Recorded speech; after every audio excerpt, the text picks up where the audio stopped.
Hello and welcome to this training video on setting up and performing an ADS-B Autotest in accordance with AC20-165B and CS-ACNS requirements using the AVX-10K flight line test set from VIAIV Solutions.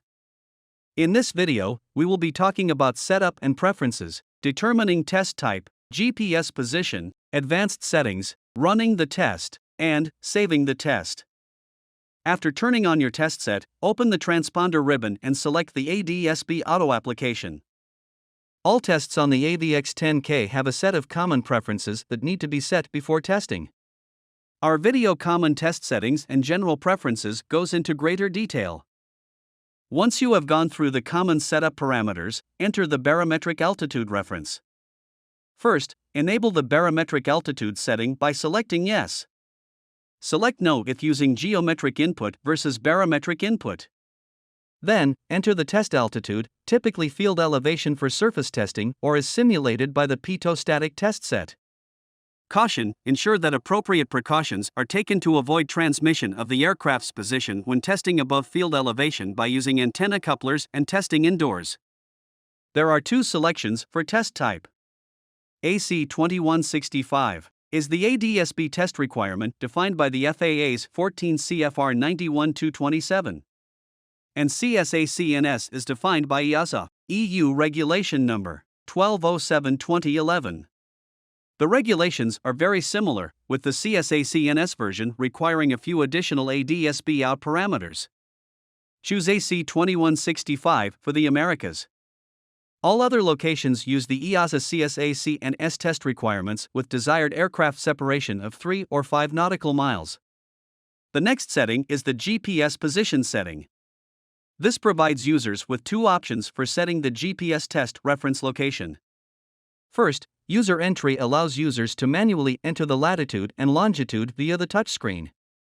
Or, if you have access to the open sky, choose GPSRX, and the AVX-10K internal GPS receiver will automatically set the location. Once you have a 3D fix, select Save Position Reference to transfer the latitude and longitude as your test reference GPS position. Note: please ensure that the latitude and longitude position captured is as close as possible to the aircraft under test active GPS antenna. It is recommended to use a known or surveyed location to compare against the aircraft's reported GPS position for best results. The advanced settings are not changed often or may be specific to the testing environment. The Check All UUT capability option should be set to Yes. The ADS-B Auto DF setting should be set to the type of ADS-B system installed. DF17 is used for 1090ES transponder-based emitters, while DF18 is reserved for non-transponder-based beacons like those used in ground vehicles and on obstacles. The position decode option has two choices, global and local. Typically this is always set to global, which ensures both odd and even position squitters are used to determine your location, and best represents the actual position determination. The local option uses only one position squitter, plus the latitude and longitude entered to help determine the aircraft's reported position.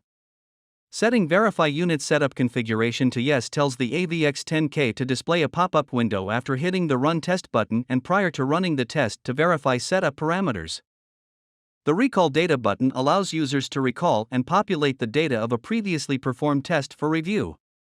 Previously saved tests can be selected to review the data in the ADS-B Auto instrument.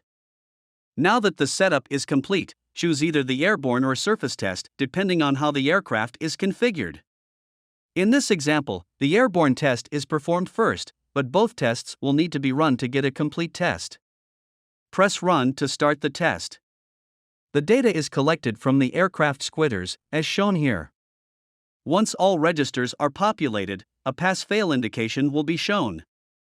The test continues to monitor the aircraft's squitters and compare against the referenced altitude, latitude, and longitude until the stop key is pressed. The pass-fail criteria are based on reported NIC values and register content in the squitters being transmitted. The operator then chooses the Surface tab to complete the ADS-B Auto test. The aircraft must be configured in the ground condition before the operator presses the Run key to start the data collection. The surface test takes slightly longer than the airborne test because the squitter interval is considerably longer. The testing result will show as incomplete until all of the required squitters are received. The data is then populated for review. Although heading shows as NA, the AVX-10K will disregard this parameter if the ground speed is stopped, because many GPS receivers will not provide a heading if the aircraft is not moving.